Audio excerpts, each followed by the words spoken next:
Collecting NFT sneakers is all the rage these days thanks to Move to Earn app STEPN. And I used to make fun of my brother for all the money he spent on Yeezys back in the day.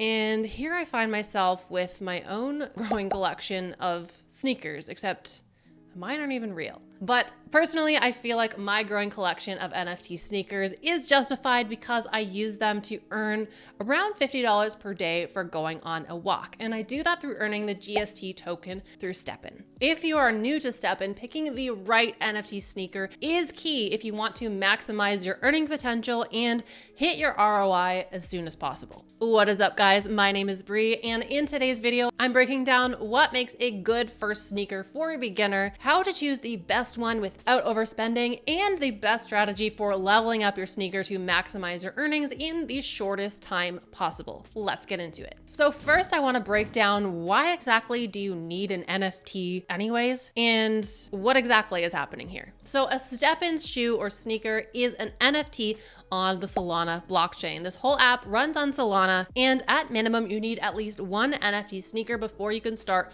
moving to earn. But unfortunately, you cannot just go out and buy an NFT sneaker and get started.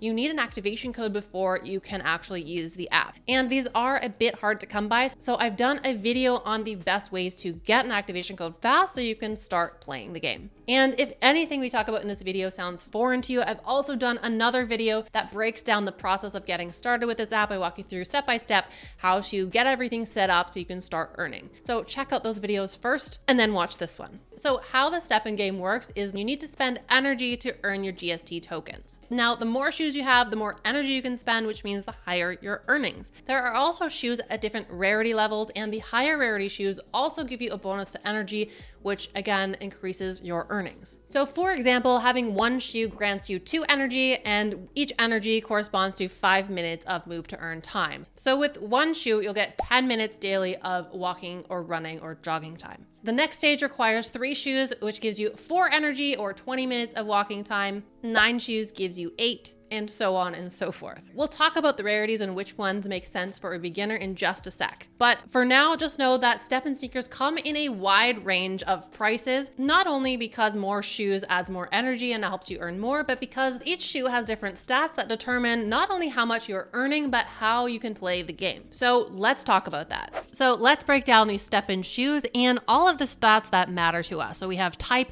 rarity, the base stats, the gem slots, and the mint number. So for sneaker type, we have walkers, joggers, runners, and trainers. And you want to pick a sneaker type based on how you plan on using the app. Now, in order to be earning with any of these sneakers, you have to be moving at a speed that corresponds with that sneaker. So for a walker, you need to be moving between 1 and 6 kilometers per hour to be earning. For a jogger, between 4 and 6 kilometers per hour, and a runner between 8 and 20 kilometers per hour. The trainer is a special sneaker that allows you to go basically at any speed you want from 1 to 20 kilometers per hour. Now, if you also look at this chart, you'll see that each sneaker type earns a different amount. So for a walker, you're going to be earning around 4 GST per energy spent. A jogger is 5 per energy, a runner is 6 energy, and the trainer between 4 and 6 depending. Now, trainers are the most convenient, but they are a lot more expensive than the other 3 types of shoe.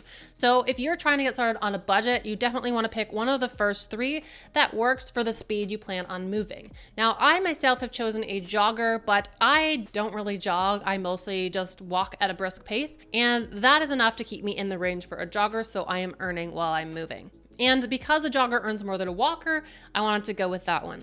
Next up, we have rarity, and we have common, uncommon, rare, epic, and legendary shoes. Now, the higher the rarity level of your shoe, the better stats it has in general, and it gives you a bonus to energy as well. So for example, an uncommon shoe gives you a +1 bonus to your energy. So if you just have one uncommon shoe, you're gonna have the base 2 energy +1, so you'll have 3, which means 15 minutes of walk time instead of 10. Keep in mind that the rarer the shoe, the more expensive it is. Next, we have the base stats, and there are 4 of those. We have efficiency, comfort, luck, and resilience. Your efficiency stat enhances your GST earnings. Your luck stat increases your chance of getting a mystery box dropped when you walk. Comfort increases the GMT earnings, which only unlock at level 30, and resilience reduces the repair cost of your sneaker. Now, the most important stats that affect your earnings, and especially for a beginner, is efficiency and resilience, with efficiency being the most important because, of course, it increases the amount you earn. Now, your shoe does accumulate wear every time you use it, so you're going to have to spend a little bit every day in order to repair that shoe to keep your earnings maximized, which is why the second most important stat is resilience. Next, we have the mint number. Now, there is sneaker breeding in this game, and each sneaker can be bred up to 7 times. So you're gonna see this bar that shows you how many times out of 7 a sneaker has been used to mint new sneakers. The more you mint with a sneaker, the more expensive it is to mint with. So you'll see this show up in the marketplace where shoes with higher mint numbers will be at a lower price than shoes with lower mint numbers. For shoes with 0 and 1 mints, the mint price is the lowest and it starts to go up at 2 mints, which is why you'll likely see a lot of 2 and 3 mint sneakers at the floor price in the marketplace. And lastly, we also have gem slots. There are 4 of these. You can see them in the corners around your shoe, and these correspond to the 4 base stats. So we have E for efficiency, C for comfort, L for luck, and R for resilience. Now you can obtain gems to put in these slots to boost the corresponding stat. But these are not really super important to people that are just beginning. They don't really make a big difference until you have a higher level shoe. Okay, all that being said, you should have a basic understanding of what we're playing with here with a shoe and all their stats. So what is the ideal beginner shoe? What should we be looking for in the marketplace? So this is what I think is the ideal shoe for a beginner. So for rarity, we're gonna have common unless you can afford to drop more on a higher rarity that's going to have better stats. But for most, common is where you're gonna go. For type, choose this based on how you want to walk with the shoe, because if you choose a runner and you can't commit to running every day, you're obviously not going to be earning and it's kind of going to be a waste. So pick what works best for you. For base stats, efficiency and resilience are most important. So I would aim to find a shoe with base stats of at least 5 in efficiency and 5 in resilience. The other 2 stats don't really matter. For mint number, if you are not planning on breeding your sneakers and minting, then this doesn't really matter either, and the cheapest shoes on the floor are usually with 2 or 3 mints, so that's probably what you're going to end up with. If you do plan on minting shoes, then you're going to be paying a premium for a 0 or a 1 mint shoe, but again, that's totally up to you.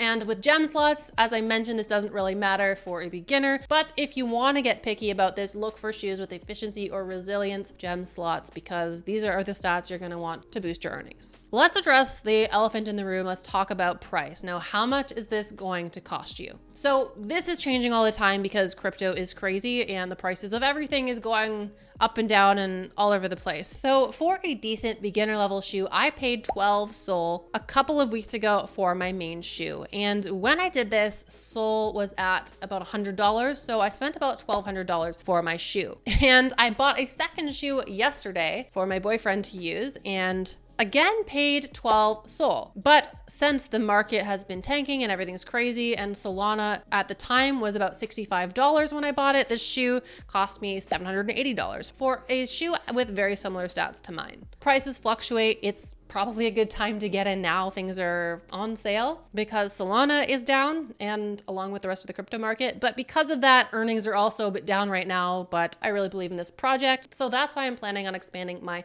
sneaker collection. All right, so let me grab my phone. Let's head to the STEPN marketplace and I'll show you how to find a good shoe to buy. In the marketplace, you can go and filter by the specific type of shoe, the quality, the rarity, and the levels in the shoe mint. So let's go with a jogger. We're gonna go with a common, and level doesn't really matter. We'll take whatever is lowest, and shoe mints doesn't matter to me either. So this is going to show me the floor price joggers. Now I want to go and click on each of these shoes and check out those stats, because remember, we're looking for at least 5 in efficiency and 5 in resilience. So let's take a look. So we have 3.5 and 1.5 on this shoe, so that's no good. 1.4, 1.4, 2.5, 4.7. So this might take you a little while to find one with good stats. So keep checking back, keep refreshing, and until you find one with good stats to make that purchase. Let me just show you the difference of picking just a base shoe like this one and compare that to a good shoe. So I'll compare it to the one that I bought. And we can do this comparison and figure out what our earnings are gonna be using a tool at stepn.guide. Okay, so with this tool, you can enter in all of the stats of the shoe you're looking at and click the optimize button to see what your daily income is going to be with the shoe with those stats. So we have a common jogger. This is a level 5. Daily energy will be 2. And let me enter in those stats. And let's hit optimize. So right out of the gate, this level 5 shoe is going to earn me a daily income of 5.44 GST. So per day, you're actually going to be earning 7.96. But once we minus out the repair cost, because you're going to spend 2.52 per day repairing that sneaker, you're going to be left with 5.44 GST profit. So let's compare that to a shoe that has better stats with efficiency and resilience over 5. So I already entered in, these are the stats for my shoe when I bought it. It's common jogger, sneaker level 5. We have 5.1 efficiency and 5.4 resilience. Hit optimize, and my daily income there is 6.56 GST. So right off the bat, I'm earning over 1 GST more with a shoe with better stats. So I'm going to talk about the strategy in a minute, but we're going to actually level those sneakers up to level 9. So let's see where that brings us. So at level 9, this shoe is going to be earning me 9.07 GST on average. And let's switch this over to the shoe with bad stats. And that at 9 is only going to earn me 8.17. So it's still almost about a 1 GST different. So being patient and picking a shoe that has these good base stats is going to increase your earnings overall. And it really adds up. Okay, so at this stage, you should have bought a shoe that has good base stats. Now, what exactly do you do with it? Of course, there's lots of things you can do with the shoe, from leveling up, unlocking gem slots, adding gems. So what is the best beginner strategy to maximize your earnings and earn back the initial investment you spent on that shoe in the shortest time possible? And the fastest ROI method is to level it up to level 9 and then stop there and start taking profits, because leveling up your shoe costs GST. While you're leveling up, you're going to be funneling your earnings back into your shoe to level it up. And the strategy behind stopping at level 9 is that the cost to level up jumps quite a lot to go from 9 to 10, so we stop there. Now, I did not figure this method out myself. I watched a couple different videos on YouTube. There's a bunch of them out there where people have done all the calculations on how much you earn at different levels versus how much time it takes to earn your money back and all of this. So I highly recommend, if you want to dive into the reason behind this, to search for some of those videos on YouTube and you can see for yourself. But strategy-wise, that's what you're going to be doing. So for the first few days, depending on the level of shoe you start with, you're going to be spending your GST to level your shoe up to level 9. Now, this does take some time, because every time you level up, it's going to be a few hours for that leveling up process to be done. It's going to cost you GST as well. So what does this look like from day to day? So you're going to wait for your energy meter to fill up, then you go for your walk or your jog or your run. After that, you want to repair your shoe and then level up after that. And the reason we do this order is because repair costs go up as you level up. So it makes more sense to repair before you level up, so it is cheaper. Now, the reason you need to repair your shoe every day is because there is a penalty if you let it go beneath 51. Once your shoe repair level gets below 51, you start taking a hit to your daily earnings. And obviously we want to earn the most possible, so we want to keep our shoes repaired and ready to go. Then once you've leveled up, there's going to be a timer set for that process to go through. It's going to take longer the higher level your shoe gets. After you level up, you're going to have some points to spend in your base stats. Now, we want to be putting these into efficiency and resilience. You can use STEPN.guide, put in your base stats, and then choose the level of the shoe you're leveling to and click optimize, and it will spit out how many points should be in each of the stats at that stage if you want to maximize your earnings. So this is a simple way to know where your points should be going at each level. It takes your energy meter 24 hours to fill all the way back up. So again, you repeat this the next day until you've leveled to level 9. Once you're at level 9, you cut out the level up process and you just simply get to keep your GST as profit. But by following this strategy, you should be able to hit an ROI within about 28 days from when you started, depending on which level shoe you started with. But this is the exact strategy I'm following for myself. I'm about 2 weeks in, so I've got about another 2 weeks before I've hit my ROI, and then I'm basically playing with house money. I'm basically earning without any risk. So let me know in the comments what your plan is. What type of shoe are you planning on going with? A walker, jogger, runner, or trainer? If you are new to the crypto space and you're interested in learning the basics to become a confident crypto investor, then I highly encourage you to join my free course, the Crypto Basics Bootcamp. This is perfect if you are a beginner and you want to skip past all the confusion and all of the BS that tends to crop up in the crypto space with all the crypto bros yelling at you to do different things. This is completely straightforward, shows you the basics so you can be confident operating in this space. And you can sign up for that at the link in the description below. But that is about it for this video, guys. So I just want to thank you for sticking around. I truly appreciate all of your support. If you enjoyed this video, please give me a thumbs up.